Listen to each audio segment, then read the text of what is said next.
जिंदगी खेलती भी उसी के साथ है जो खिलाड़ी बेहतरीन होता है। दर्द सबके एक से हैं पर हौसले अलग अलग। कोई संघर्ष करके बिखर जाता है, कोई संघर्ष करके निखर जाता है। नमस्कार दोस्तों, पैंथर एकेडमी में आप सभी लोगों का हार्दिक स्वागत है। उम्मीद है आप सारे लोग स्वस्थ होंगे, मस्त होंगे और अपनी सफलता के लिए निरंतर प्रयासरत होंगे। आइए हम लोग सेशन की शुरुआत करें और देखें 4 लाइनें सुंदर सी और दी गई हैं। जब आंखों में अरमान लिया, मंजिल को अपना मान लिया, है मुश्किल क्या आशा क्या, जब ठान लिया तो ठान लिया। मतलब आपने संकल्प ले ही लिया है सफलता को प्राप्त करने का, तो इसमें कठिनाइयों को नहीं देखना है, असफलताओं को नहीं देखना है। निश्चित रूप से आपको निरंतर कार्य करना है और इस कार्य के आधार पर ही आपको सफलता को प्राप्त करनी है। आइए हम लोग सेशन की शुरुआत करें और आपसे यही गुजारिश रहेगी कि सेशन में शुरुआत से लेकर अंत तक बने रहिए। यह सेशन आपके लिए काफी फायदेमंद होने वाला है। परीक्षाओं की दृष्टिकोण से अच्छी जानकारियां हम लोग सीखने वाले हैं। आइए हम लोग सेशन की शुरुआत करें और देखें इस सेशन का पहला महत्वपूर्ण प्रश्न। देखिए पहला महत्वपूर्ण प्रश्न आपका दिया गया है, हाल ही में कौन सा देश ब्रिटेन को पीछे छोड़कर दुनिया की 5वीं अर्थव्यवस्था बन गया।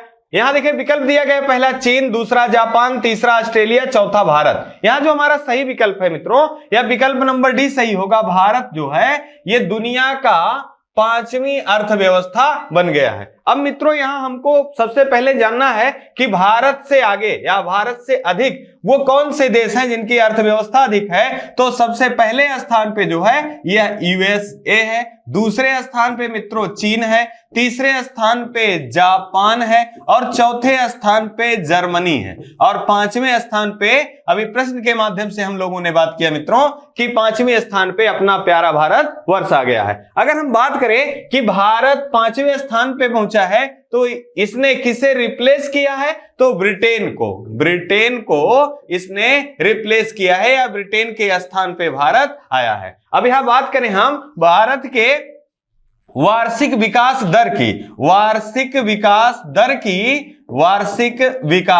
दर की कितने प्रतिशत है। तो मित्रों यह भारत की वार्षिक विकास दर जो है ये 7% है, जबकि ब्रिटेन की वार्षिक विकास दर 1% से भी कम है। यहां पर आपको ध्यान रखना है, आपसे प्रश्न तथ्यों के रूप में ना कह के कथन के रूप में पूछा जा सकता है, तो आप इस पॉइंट को जरूर याद रखिए कि भारत का वार्षिक विकास दर जो है वो 7%, लगभग 7% है और जबकि ब्रिटेन का वार्षिक विकास दर जो है 1% से कम है। अब यहां पर कुछ महत्वपूर्ण हाल के दिनों में जो रिपोर्ट आए हैं मित्रों भारत के पक्ष में, अगर उनको हम रिकॉल कर लें तो वहां से बनने वाले प्रश्न हमारे गलत नहीं होंगे। अगर हम बात करें मित्रों सिप्री की रिपोर्ट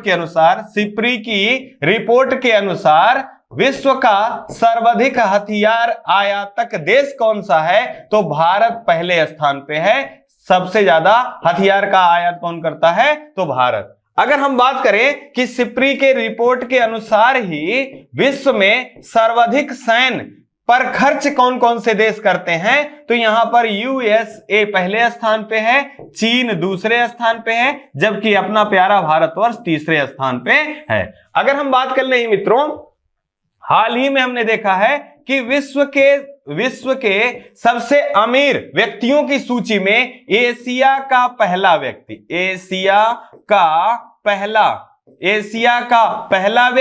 और भारत का पहला व्यक्ति जो है वो कौन दुनिया के तीसरे सबसे धनी व्यक्तियों की सूची में शामिल हुए हैं, तो गौतम अडानी जो हैं ये दुनिया के तीसरे सबसे अमीर व्यक्ति की सूची में शामिल हुए हैं। अगर हम बात करें ही एक प्रश्न और भी ध्यान रखिए, एशिया की सबसे अमीर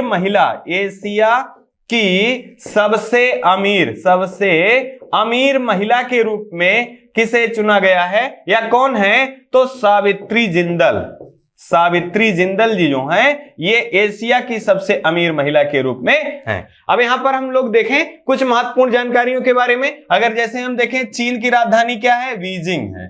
चीन की राजधानी क्या है मित्रों, बीजिंग है। और जापान की राजधानी टोक्यो है और ऑस्ट्रेलिया की राजधानी कैनबरा, ऑस्ट्रेलिया की राजधानी कैनबरा। और भारत, आप जान ही रहे हैं कि भारत की राजधानी नई दिल्ली है, नई दिल्ली है। और ये किस नदी के तट पर है? यमुना नदी के तट पर है। अगर हम बात कर लें यहां पर एक ग्राफ के माध्यम से, तो देखिए यहां एक ग्राफ दिखाया गया है जिसमें देश के जो मोस्ट अर्थव्यवस्था वाली हैं उन देशों का, जैसे सबसे ज्यादा जो अर्थव्यवस्था जिसकी है अमेरिका की, सबसे पहले स्थान पे इसकी अर्थव्यवस्था जो है ये 25.35 अरब डॉलर की है। अगर हम बात करें चाइना की तो 19.91 अरब डॉलर की है। अगर हम बात करें यहां जापान की 4.91 अरब डॉलर की है। अगर हम बात करें जर्मनी की 4.26 अरब डॉलर की है। और अगर हम बात करें यहां भारत की तो 3.50 अरब डॉलर की जो अर्थव्यवस्था है ये भारत की है। आपको ध्यान रखना है। इसके बाद आपका यूके है, इसके बाद फिर आपका फ्रांस है, फिर आपका कनाडा है, फिर इटली है, फिर उसके बाद ब्राजील है। ये एक सूची है जिससे विभिन्न देशों की जो अर्थव्यवस्था है उसको देखा जा सकता है, समझा जा सकता है। आइए इसी क्रम में अगला प्रश्न देख ले। हाल ही में चर्चा में रहा देश का पहला नाइट सफारी सेंचुरी कहां स्थापित किया जाएगा? देखिए पहला दिया गया हेनले लद्दाख, दूसरा उत्तराखंड, तीसरा शिमला हिमाचल प्रदेश, चौथा केरल। यहां जो हमारा सही विकल्प है मित्रों, यह विकल्प नंबर ये सही होगा, हेनले लद्दाख में देश का पहला night sky sanctuary, night sky sanctuary. अब यहां शब्द जो यूज हुआ है मित्रों, इसका अर्थ हम लोग जान लें तो हमारे लिए इस प्रश्न की प्रासंगिकता जो है वो थोड़ी सी सरल हो जाएगी। जैसे यहां दिया गया नाइट स्काई सेंचुरी, इसका आशय यह है कि ऐसा स्थल जहां पर प्रदूषण की मात्रा कम हो। अब प्रदूषण की मात्रा के हिसाब से अगर देखा जाए तो लद्दाख या जम्मू कश्मीर में वहां प्राकृतिक जो पर्यावरण है उसकी स्वच्छता के कारण यहां प्रदूषण जो है ये कम है। तो यहां पर अगर इस स्थान पे रात के दौरान या रात्रि के समय में अगर ग्रहों का या नक्षत्रों का अध्ययन अगर किया जाए और वो कृत्रिम लाइट का उसमें सहयोग ना लिया जाए, जो प्राकृतिक लाइट है उसी के उपयोग से अगर अध्ययन किया जाए तो वह क्या कहलाता है? नाइट स्काई सेंचुरी कहलाता है। और ये भारत का पहला है और कहां स्थापित किया जा रहा है? हेनले लद्दाख में। अगर हम बात करें मित्रों कि भारत का सबसे बड़ा नेशनल पार्क, भारत का सबसे बड़ा नेशनल पार्क कौन सा है? तो Hemis national park, Hemis national park जो है ये भारत का सबसे बड़ा नेशनल पार्क है। अगर हम बात करें हाल ही में लद्दाख ने अपना राष्ट्रीय पशु घोषित किया है, तो लद्दाख का राष्ट्रीय पशु क्या है? तो हिम तेंदुआ जो है ये इसका राष्ट्रीय पशु है। अगर हम बात करें यहां मित्रों लद्दाख से ही, तो लोसर महोत्सव का आयोजन कहां किया जाता है? तो लोसर महोत्सव का आयोजन लद्दाख में किया जाता है, जबकि लोसांग का सिक्किम में किया जाता है। अगर हम बात करें मित्रों अन्य प्रश्नों के आधार पर, यहां देखिए एक बहुत महत्वपूर्ण विकल्प शिमला दिया गया है। तो अभी हाल ही में हम लोगों ने 10वां अंतरराष्ट्रीय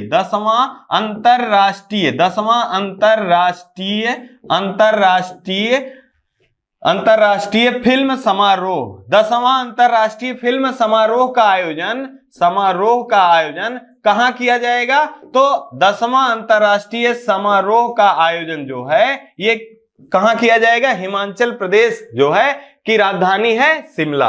अगर हम बात कर ले यहां उत्तराखंड के बारे में, तो आपको हमने कई बार इस चीज को बताया है कि नई शिक्षा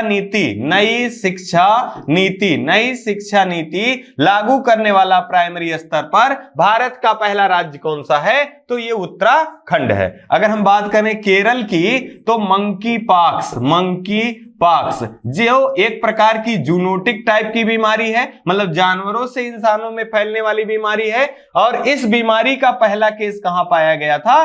केरल में पाया गया था। आपसे इतिहास में एक प्रश्न पूछा जाता है, मालाबार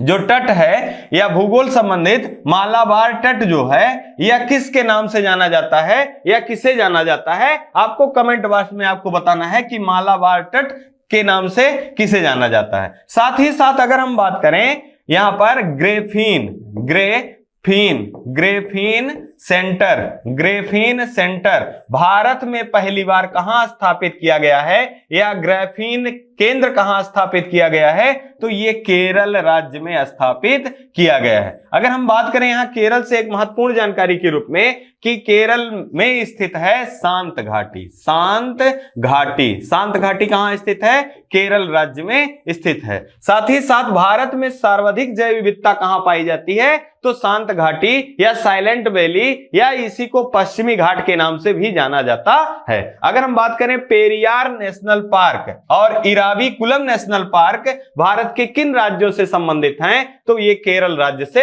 संबंधित है। आइए इसी क्रम में एक मैप के माध्यम से देखें। यहां देखिए आपको एक पिक्चर के माध्यम से दिखाई जाने की कोशिश की गई है। ये पिक्चर किस चीज का है, ये पिक्चर आपको दिखाया गया है भारत का पहला नाइट स्काई सेंचुरी का। इसी तरह से आपको भारत का पहला अमृत सरोवर कहां स्थापित किया गया है, और यह प्रश्न जो है ये हाल ही में ग्रुप डी की परीक्षा जो चल रही है इसमें पूछा गया था। तो ये उत्तर प्रदेश के रामपुर में ये स्थापित किया गया है। अगर हम बात करें भारत का पहला विश्व विरासत संस्थान कहां पर स्थापित किए जाने की घोषणा की गई है, तो ये उत्तर प्रदेश के नोएडा में स्थापित किए जाने की घोषणा की गई है। अगर हम बात कर लें भारत का साथ ही साथ विश्व का पहला कार्बन फाइबर कहां बनाए जाने की घोषणा की गई है, तो अभी हाल ही के दिनों में हमने पढ़ा है हजीरा गुजरात में कार्बन फाइबर का भारत का पहला और विश्व का सबसे बड़ा क्या संयंत्र लगाए जाने की घोषणा की गई है, किसके द्वारा, रिलायंस के द्वारा। आइए इसी क्रम में अगला प्रश्न देख लें। हाल ही में किसे राष्ट्रीय कानूनी सेवा प्राधिकरण, जिसे मित्रों नालसा के नाम से जाना जाता है, के कार्यकारी अध्यक्ष किसे बनाया गया है? देखिए पहला दिया गया है यू ललित, दूसरा डी.वाई. चंद्रचूड़, तीसरा डॉक्टर वसुधा गुप्ता, और चौथा जो दिया गया है राजेश वर्मा। अत्यंत ही महत्वपूर्ण प्रश्न है। आप विगत परीक्षाएं जो आने वाली परीक्षाएं हैं मित्रों, ऐसे प्रश्नों को आप जरूर देखेंगे। इसी कारण आप इन सारे प्रश्नों के महत्वपूर्ण बिंदुओं को जरूर नोट डाउन करते रहिए और इनका बार बार रिवीजन करते रहिए। ये परीक्षाओं के लिए आपके लिए मददगार जरूर साबित होंगे। आइए तो इसमें हम विकल्प देखें। हमारा जो सही होगा विकल्प नंबर बी सही होगा। डी.वाई. चंद्रचूड़ जी को राष्ट्रीय कानूनी सेवा प्राधिकरण, जिसे नालसा के नाम से जाना जाता है, इसका कार्यकारी अध्यक्ष नियुक्त किया गया है। अब यहां पर अगर हम बात करें मित्रों कि ये नालसा का गठन कब हुआ था, तो 1986 ईस्वी में इसका गठन हुआ था। और इसका उद्देश्य क्या है, निःशुल्क विधिक सहायता प्राप्त करना इसका मुख्य उद्देश्य है। अगर हम याद कर पा रहे हो या आप लोगों को ये पता है, तो हम लोगों ने राज्य के नीति निदेशक तत्वों में एक आर्टिकल पढ़ा है जो कि बार बार परीक्षाओं में चर्चा में रहा है और पूछा भी जाता है। अनुच्छेद 39 का ए किससे संबंधित है, तो निःशुल्क विधिक सहायता जो है वो कहां वर्णित है, राज्य के नीति निर्देशक तत्वों में वर्णित है। और किस अनुच्छेद में वर्णित है, तो यह अनुच्छेद 39 का ए में वर्णित है। अब आप यहां ये भी जान लीजिए कि राज्य के नीति निर्देशक तत्व किस अनुच्छेद से लेकर किस अनुच्छेद तक वर्णित है। तो आपको ध्यान रखना, अनुच्छेद 36 से अनुच्छेद 51 तक जो है ये राज्य के नीति निर्देशक तत्व हैं। ये कहां से लिए गए हैं, तो ये आयरलैंड से लिए गए हैं। मतलब राज्य व्यवस्था में राज्य के नीति निर्देशक तत्व कहां से लिए गए हैं, तो आयरलैंड से लिए गए हैं। अब यहां बात हो रही थी राष्ट्रीय कानूनी सेवा प्राधिकरण, जिसे हम नालसा के नाम से जानते हैं। तो डी.वाई. चंद्रचूड़ जी को शपथ किसने दिलाई, तो राष्ट्रपति महोदया जी के द्वारा इनको शपथ दिलाई गई। मतलब आपसे अगर पूछा जाए कि नालसा का जो पद है या नालसा की जो आपकी राष्ट्रीय कानूनी सेवा प्राधिकरण है, इसके अध्यक्ष जो चुने जाते हैं, इसकी शपथ कौन दिलाता है? तो राष्ट्रपति के द्वारा इनको शपथ दिलाई जाती है। अगर हम बात करें अन्य विकल्प के रूप में तो अत्यंत महत्वपूर्ण है यू ललित, उदय उमेश ललित जी भारत के 49वें मुख्य न्यायाधीश के रूप में इन्होंने शपथ लिया है। तो इनको शपथ किसने दिलाया था? इनको भी राष्ट्रपति महोदय ने शपथ दिलाया था। अगर हम बात कर लें किस अनुच्छेद में वर्णित है, तो अनुच्छेद 124 का 2 में भारत के मुख्य न्यायाधीश का वर्णन है। अगर हम बात करें डॉक्टर वसुधा गुप्ता जी के बारे में मित्रों, तो अभी हाल ही में हमने पढ़ा है कि प्रसार भारती के समाचार प्रभाग की निदेशक के रूप में किसे नियुक्त किया गया है? तो वसुधा गुप्ता जी को नियुक्त किया गया है। अब यहां बात हो रही थी प्रसार भारती की, तो ऑल इंडिया रेडियो और दूरदर्शन का विलयन करके क्या बनाया गया? प्रसार भारती बनाई गई। और प्रसार भारती के जो अध्यक्ष हैं कौन है? मयंक कुमार हैं। अगर हम बात करें राजेश वर्मा जी के बारे में, तो हाल ही में इनके बारे में भी हम लोगों ने पढ़ा है कि राष्ट्रपति के मुख्य सलाहकार के रूप में किसे नियुक्त किया गया है? तो राजेश वर्मा जी को नियुक्त किया गया है। अब बार बार राष्ट्रपति के बारे में बात हो रही है, तो आप ध्यान पुनः इसको आकर्षित कर लीजिए कि भारत की पहली आदिवासी महिला के रूप में किसने शपथ लिया है? तो पहली आदिवासी महिला के रूप में द्रौपदी मुर्मू जी ने शपथ लिया है। अगर हम बात करें यहां पर कि राष्ट्रपति का पद किस अनुच्छेद में वर्णित है, तो अनुच्छेद 52 में वर्णित है। अगर हम बात करें संसद का गठन किन किन के सहयोग से होता है, तो राष्ट्रपति होते हैं, साथ ही साथ लोकसभा होता है और राज्यसभा, इनसे मिलकर क्या बनता है? संसद बनता है। आइए इसी क्रम में हम लोग नालसा के बारे में थोड़ी सी जानकारी और कलेक्ट कर लें। देखिए इसका फुल फॉर्म जो दिया गया है नेशनल लीगल सर्विस अथॉरिटी जो है, इसी को शॉर्ट फॉर्म में कहा जाता है नालसा या राष्ट्रीय विधिक सेवा प्राधिकरण। इसे क्या कहा जाता है? नालसा के नाम से जाना जाता है। इसका ध्येय वाक्य है न्याय सब के लिए, इसका ध्येय वाक्य है। आइए इसी प्रश्न के साथ अगला देख लें हम लोग। हाल ही में प्रारंभ किया गया स्पार्क कार्यक्रम का संबंध किससे है?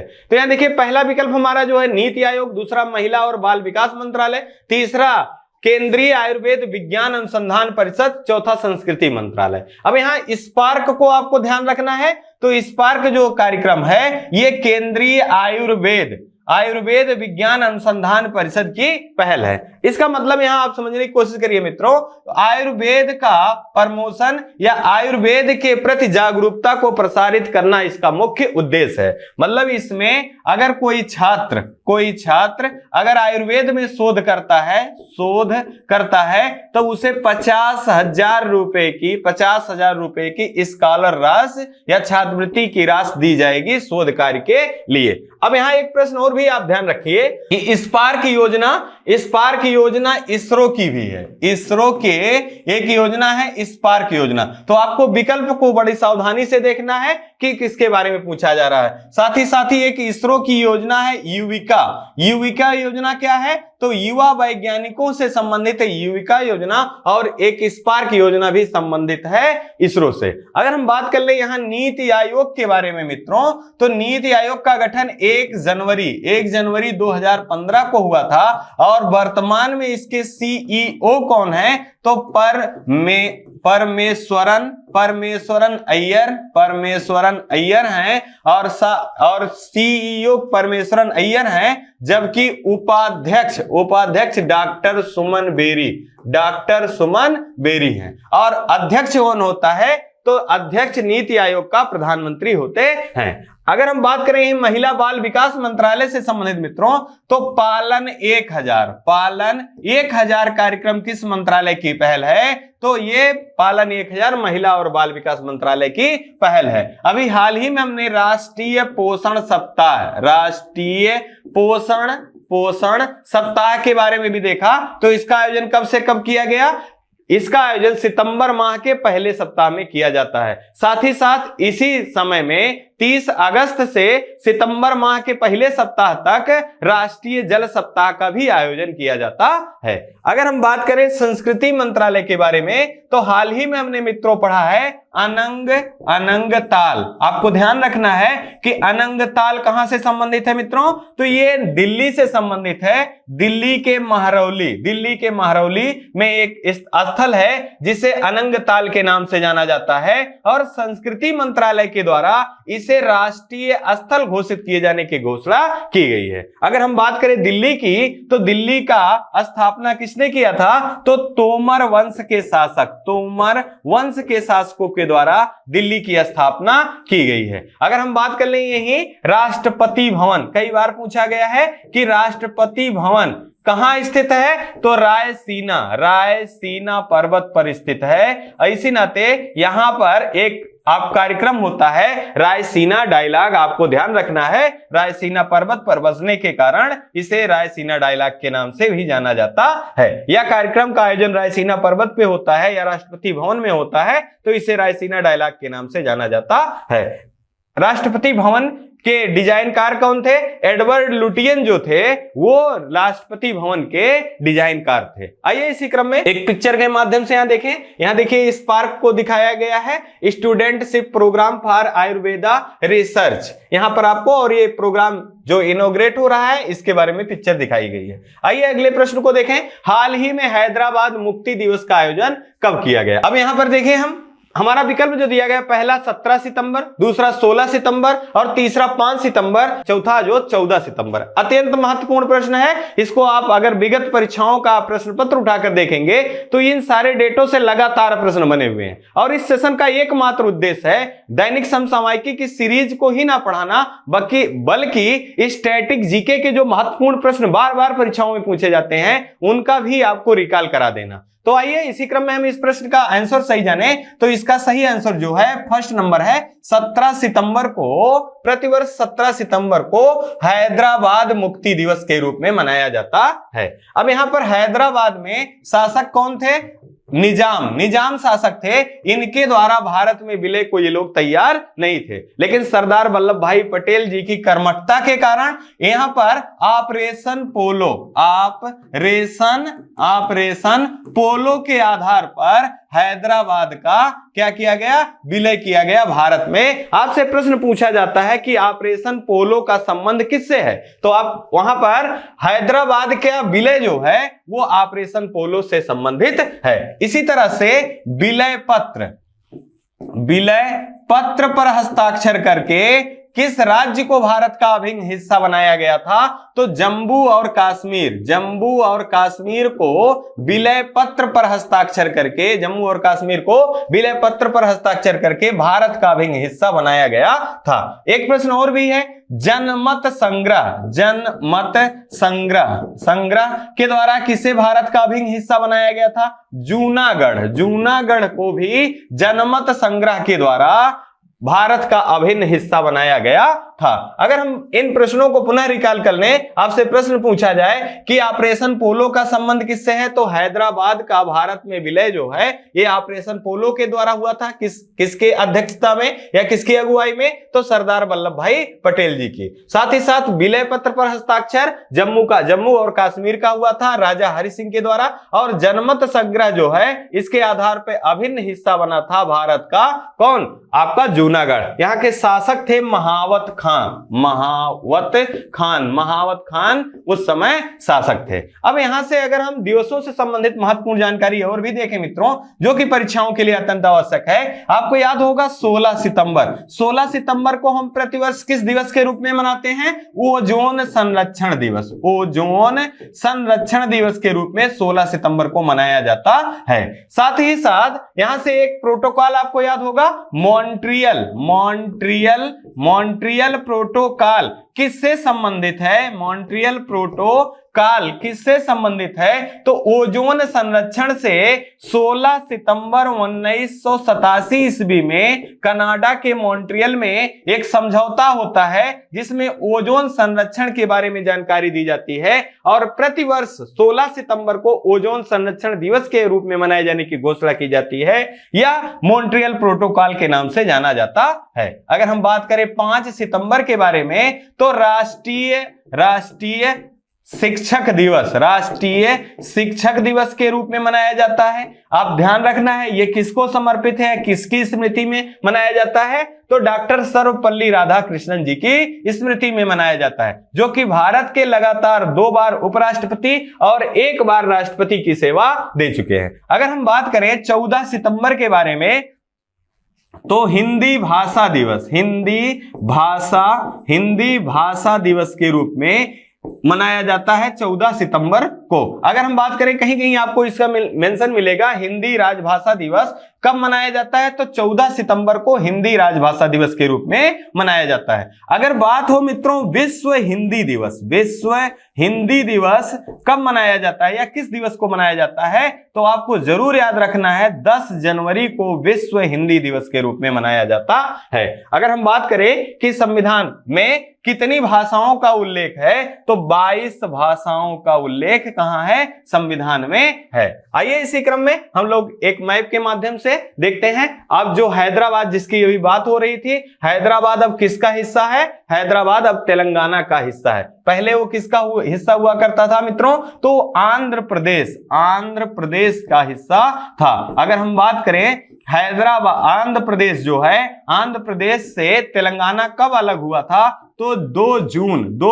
2014 को आंध्र प्रदेश से अलग हुआ था तेलंगाना, और साथ ही साथ आंध्र प्रदेश ने अपने 13 नए जिलों का गठन किया है। अब कितने जिले हो गए हैं? आंध्र प्रदेश में 26 जिले हो गए हैं। और कल तेलंगाना में कितने जिले हैं? तेलंगाना में भी 26 जिले हैं। अगर हम बात करें तेलंगाना की राजधानी क्या है, तो तेलंगाना की राजधानी हैदराबाद है, जबकि आंध्र प्रदेश की नई राजधानी जो बनाई गई है वो अमरावती है। आइए इसी क्रम में हम लोग अगला प्रश्न देख लें। हाल ही में किसे capital foundation life time achievement award से सम्मानित किया गया है? देखिए पहला दिया गया अरविंद केजरीवाल, दूसरा नवीन पटनायक, तीसरा नीतीश कुमार, चौथा जगमोहन रेड्डी। यहां जो हमारा सही विकल्प होगा मित्रों, विकल्प नंबर भी सही होगा। नवीन पटनायक जी को capital foundation life time achievement से सम्मानित किया गया है। अब यहां हम बात करें कि नवीन पटनायक जी से संबंधित, तो उड़ीसा जिसे पहले उत्कल के नाम से जाना जाता था, उड़ीसा के मुख्यमंत्री कौन है?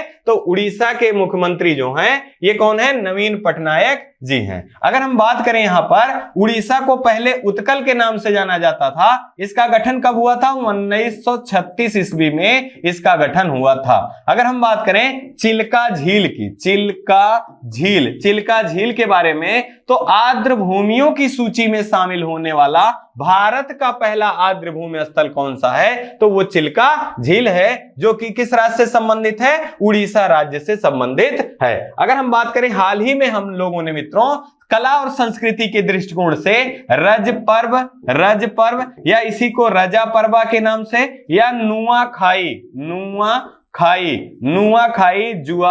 नुआखाई जुहार उत्सव के बारे में सुना है, तो ये उत्सव कहां मनाया जाता है? तो उड़ीसा राज्य में मनाया जाता है। साथ ही साथ अगर हम बात करें यहां पर केजरीवाल जी से संबंधित, तो दिल्ली के मुख्यमंत्री कौन है? तो अरविंद केजरीवाल जी हैं। दिल्ली में विधानसभा की कितनी सीटें हैं? 70 सीटें हैं, और यहां पर लोकसभा की कितनी हैं? 7 हैं। अगर बात करें उपराज्यपाल कौन है, तो विनय कुमार सक्सेना जो हैं ये दिल्ली के उपराज्यपाल हैं। अगर हम बात करें कि दिल्ली दरबार का आयोजन कब किया गया था, तो 1911 में दिल्ली दरबार का आयोजन किया गया था, और इसी दरबार में यह घोषणा किया गया कि भारत की राजधानी कलकत्ता को बदलकर दिल्ली को किया जाएगा, और 1912 में दिल्ली को राजधानी के रूप में मनाया गया। अगर हम बात करें कि किस संविधान संशोधन द्वारा दिल्ली को राष्ट्रीय राजधानी घोषित किया गया, तो 69वां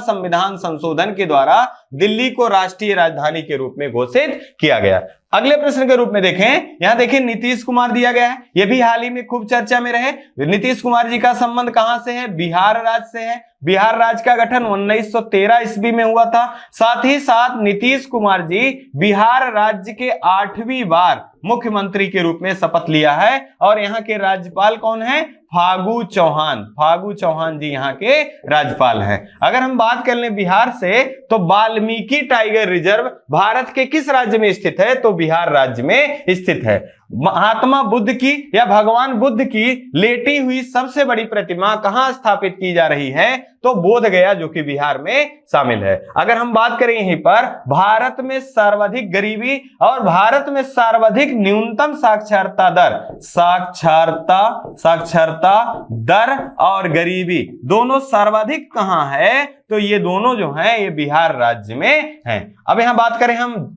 जगनमोहन रेड्डी जी के बारे में, तो आंध्र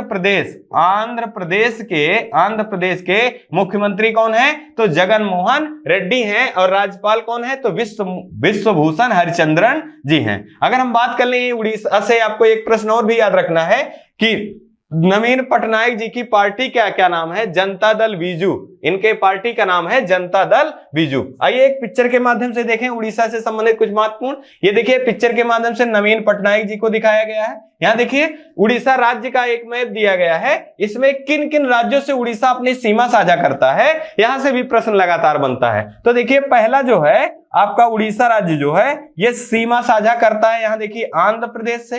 दूसरा आपका देखिए यहाँ छत्तीसगढ़ से।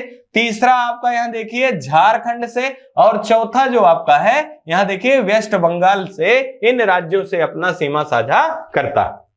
अब एक प्रश्न और भी आपसे पूछा जाता है, भीतरकनिका नेशनल पार्क और सिम्पलीपाल नेशनल पार्क का संबंध किस राज्य से है? तो आपको याद रखना है कि उड़ीसा राज्य का संबंध भीतरकनिका नेशनल पार्क और सिम्पलीपाल नेशनल पार्क से है। आपको भीतरकनिका से याद रखना है कि ओलिव रिडले कछुए का संरक्षण के लिए कौन सा राज्य जाना जाता है या कौन सा नेशनल पार्क जाना जाता है? तो भीतरकनिका नेशनल पार्क जाना जाता है। आइए मित्रों अगले प्रश्न को देख लें। अगला है, हाल ही में केंद्रीय गृह मंत्री अमित शाह ने 4 सितंबर 2022 को किस स्थान पर 36वें राष्ट्रीय खेलों का शुभंकर और गाना लॉन्च किया? यहां देखिए विकल्प जो हमारे दिए गए हैं दोस्तों, पहला है मुंबई, दूसरा अहमदाबाद, तीसरा नागपुर, चौथा जयपुर। यहां जो हमारा सही विकल्प है दोस्तों, यह विकल्प नंबर बी सही होगा। जयपुर से केंद्रीय गृह मंत्री अमित शाह जी ने 36वें राष्ट्रीय खेलों, क्रम जरूर याद रखिएगा, 36वें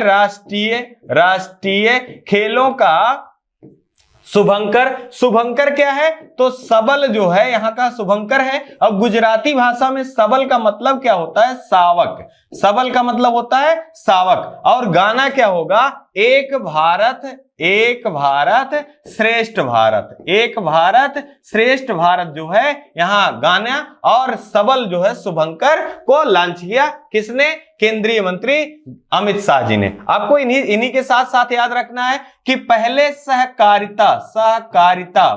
सहकारिता मंत्री कौन है? तो यह अमित शाह जी भी पहले सहकारिता मंत्री भी हैं। अब यहाँ क्रम में कुछ बात हो रही है खेलों के परिप्रेक्ष्य में, तो हम यहाँ देखें भी हाल ही में कॉमनवेल्थ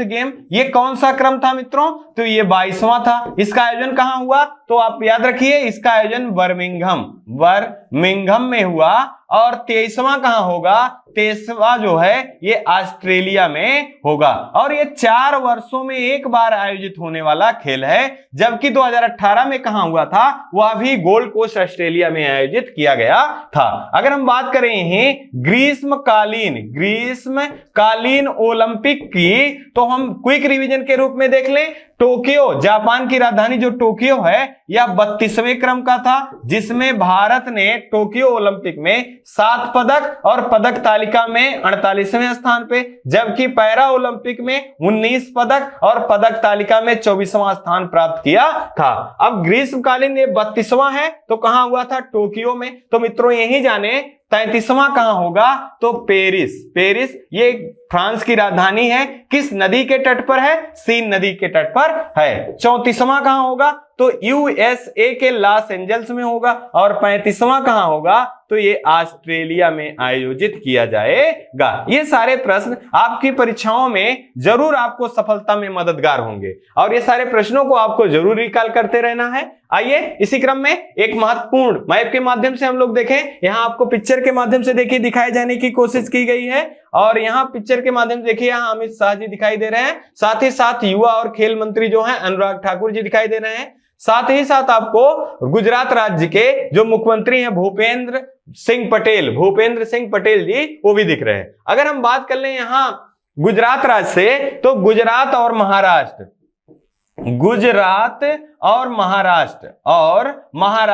दो ऐसे राज्य हैं जो अपना स्थापना दिवस 1 मई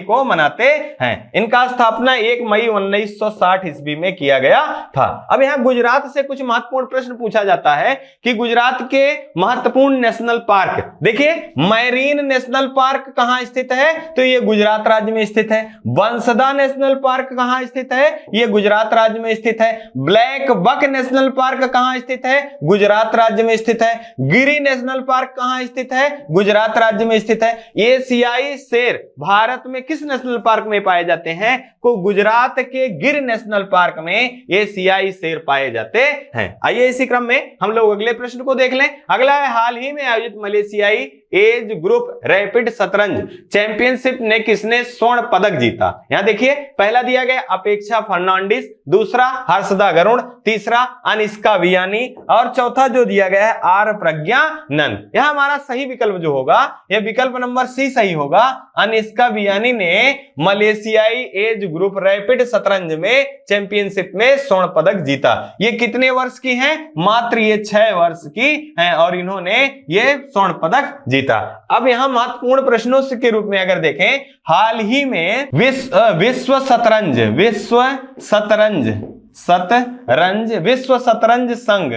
शतरंज संघ में प्रेसिडेंट की नियुक्ति हुई है, तो किसे चुना गया है तो विश्वनाथन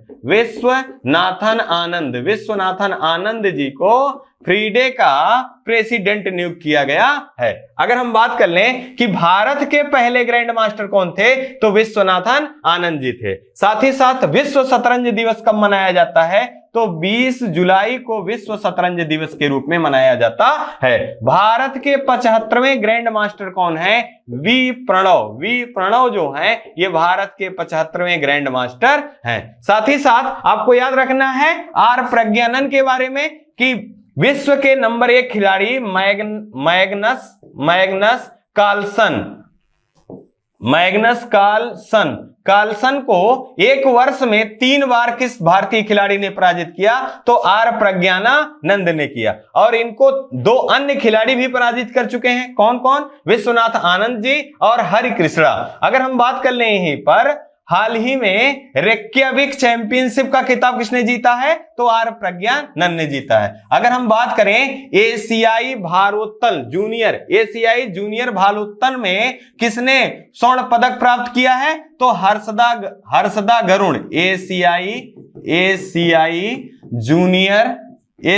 जूनियर भारोत्तोलन में स्वर्ण पदक भारत के लिए किसने प्राप्त किया है तो हर्षदा गरुड़ ने प्राप्त किया है। जबकि हाल ही में हम लोगों ने बात कर रखा है अपेक्षा फर्नांडिस की विश्व तैराकी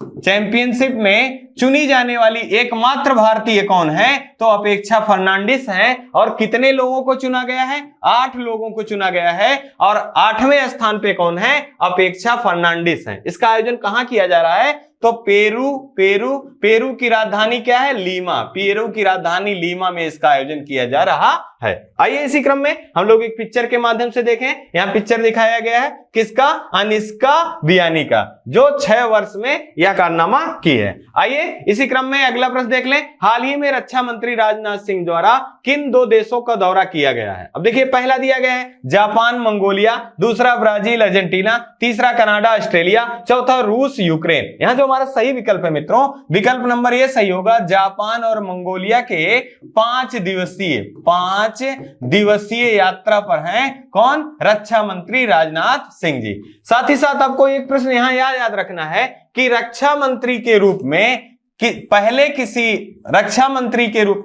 पहले किसी व्यक्ति का दौरा है कहां? जापान और मंगोलिया में। अगर हम बात करें जापान की, तो जापान की राजधानी क्या है मित्रों? टोक्यो है। जापान की राजधानी टोक्यो, मंगोलिया की राजधानी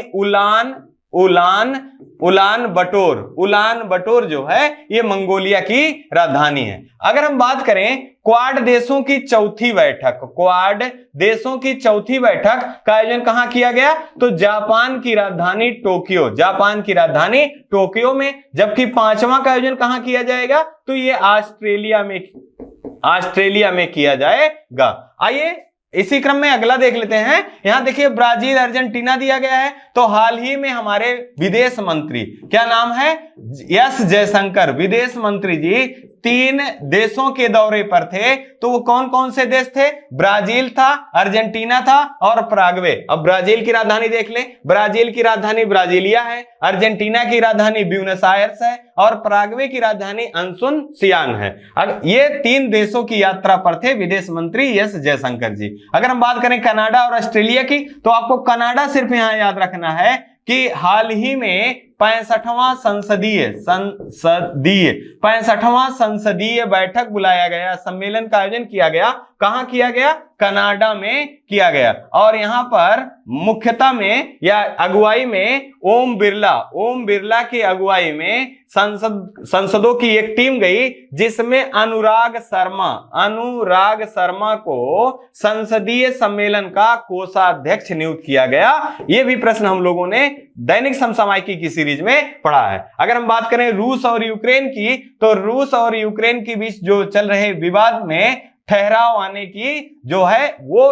आने की आशंका जताई जा रही है। आइए इसी क्रम में हम लोग एक मैप के माध्यम से देखें। यहां मैप देखिए दिखाया गया है आपका। पहले जापान को देखिए।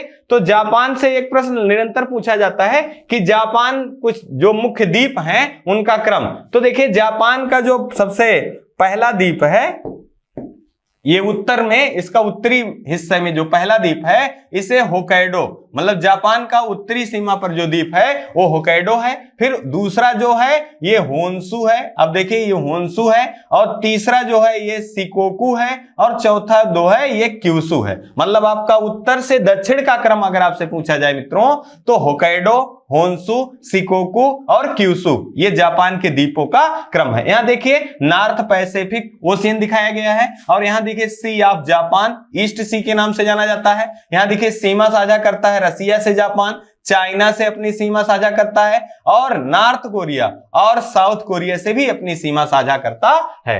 अब यहां पर देखिए टोक्यो दिखाया गया है। तो आपसे प्रश्न पूछा जा सकता है जापान की राजधानी टोक्यो किस द्वीप पर है? तो वह किस द्वीप पे है? आपको यहां देखिए ये होन्शु द्वीप पर है। और जापान के द्वीपों में सबसे बड़ा द्वीप कौन सा है? तो होन्शु द्वीप है। यहां देखिए नगोया दिखाया गया है, ओसाका दिखाया गया है। और ये सारे जो स्थल हैं आपसे पूछा जाता है कि टोक्यो किस लिए प्रसिद्ध है, नगोया किस लिए, ओसाका किस लिए, तो ये सब आपको जानना है। यहां देखिए मंगोलिया को एक मैप के माध्यम से दिखाए जाने की कोशिश की गई है। देखिए इसकी राजधानी उलान बटोर है। अब देखिए मंगोलिया भी रसिया से अपनी सीमा साझा करता है, चीन से अपनी सीमा साझा करता है। आइए इसी क्रम में हम लोग अगला प्रश्न देख लें। अगला इस सेशन का लास्ट प्रश्न है, हाल ही में टाटा एंड सन्स के किस पूर्व अध्यक्ष और उद्योगपति की 4 सितंबर को मृत्यु हो गई? अब यहां देखिए पहला दिया गया नटराजन चंद्रशेखरन, दूसरा दिया गया है साइरस मिस्त्री। और तीसरा आपका विकल्प है रतन टाटा, और चौथा दिया गया समर बनर्जी। यहां जो हमारा सही विकल्प होगा तो कार दुर्घटना में हाल ही में साइरस मिस्त्री की मृत्यु हो गई। अब वर्तमान अभी हाल ही में टाटा और साइरस मिस्त्री के बीच जो विवाद चल रहा था उससे इजात मिला है। साथ ही साथ वर्तमान में टाटा के जो प्रमुख हैं वो कौन है, नटराजन चंद्रशेखर है, और असम पुरस्कार या असम वैभव पुरस्कार से किसे सम्मानित किया गया है, रतन टाटा को सम्मानित किया गया है। अब यहां से कुछ हाल फिलहाल में महत्वपूर्ण जो निधन हुआ है, अगर एक लिस्ट के आधार पर हम देख लें तो हमारे प्रश्न गलत नहीं होंगे। तो आइए हम एक लिस्ट के माध्यम से अध्ययन करें हाल फिलहाल के दिनों में कुछ महत्वपूर्ण शख्सियत जो जिनका निधन हुआ है। जैसे अगर हम बात करें मित्रों, पूर्व प्रधानमंत्री शिंजो आबे जी का निधन हुआ है। नारा में गोलियों के द्वारा भूनकर इनकी हत्या कर दी गई और इनको नेताजी पुरस्कार से भी सम्मानित किया गया है। अगर हम बात करें हाल ही में हमने बात किया अर्थशास्त्री अभिजीत सेन जी का मृत्यु हो गया और ये योजना आयोग के 2004 से लेकर 2014 तक के सदस्य के रूप में रहे हैं। अगर हम बात करें बांग्ला फिल्मों के अभिनेता प्रदीप मुखर्जी का मृत्यु हो गया है। फिल्म निर्माता अब्दुल गफ्फार नाडीवाला, इनकी भी मृत्यु हो गई है। झारखंड के पूर्व राज्यपाल सिप्ते राजी, इनका भी मृत्यु हो गया है। भारतीय फुटबॉल टीम के पूर्व कप्तान समर बनर्जी, इनका भी मृत्यु हो गया है। और उपन्यासकार नारायण, आपको याद रखना है केरल के पहले आदिवासी उपन्यासकार कौन थे, तो नारायण जी थे और इनका भी 82 साल की अवस्था में इनकी मृत्यु हो गई। अगर हम बात करें यहां देखिए के पूर्व दिया, यहां अगला अगर हम देखें भारतीय अमेरिकी पत्रकार जो थे यहां उमा पेमा राजू जी, इनका भी हाल ही में निधन हो गया। और आपको यहां ध्यान रखना है शेयर मार्केट के राजा या इसको इंडिया का वॉरेन बफेट के नाम से जाना जाता है, ये कौन थे, तो राकेश झुंझुनवाला थे, इनकी भी हाल ही में मृत्यु हो गई। ये कुछ महत्वपूर्ण व्यक्ति हैं जिनका हाल फिलहाल के दिनों में मृत्यु हुआ है और परीक्षाओं के दृष्टिकोण से ये महत्वपूर्ण है। इसी क्रम में ये 10 प्रश्नों की सीरीज यही समाप्त हो रही है और इस सेशन के अंत में आपसे यही गुजारिश रहेगी कि अगर ये सेशन आपको पसंद आया हो तो चैनल को लाइक करना, सब्सक्राइब करना और चैनल पे अपना जो प्रेम स्नेह है उसको आप कमेंट के माध्यम से दर्शाना ना भूलें। आप अपना और अपने परिवार का खूब सारा ध्यान रखें, खुश रहें, मस्त रहें। जय हिंद, जय भारत।